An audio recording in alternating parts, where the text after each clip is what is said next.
Dar oamenii, părinte, câteodată, cum simțiți invidia asta? Că oamenii văd că ăla a făcut ceva și parcă e invidios pe el. Și întotdeauna există cârcotelile astea. Deci atunci e dovada oamenilor cât de slabi sunt. Deci un om cu cât e mai invidios, cu atât e mai slab.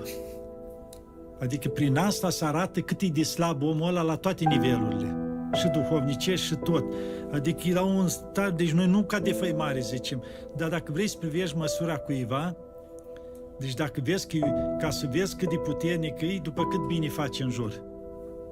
Ăia sunt oameni puternici. Cu cât fac mai puțin bine și fac mai mult rău, ăia sunt cei mai slabi oameni de pe pământ.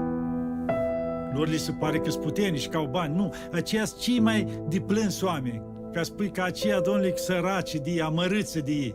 Nu contează că, nu știu, unii își fac concedii, iahturi, trebuie, n-are nicio treabă. Deci aceia sunt cei mai amărâți oameni. Cei mai bogați și cei mai puternici sunt oameni, ăia care știu să facă bine, să iubească, să dăruiască.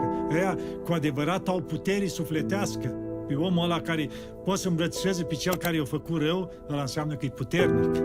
Dar nu e ușor, nu? Păi tocmai, că nu e ușor și asta înseamnă că e puternic.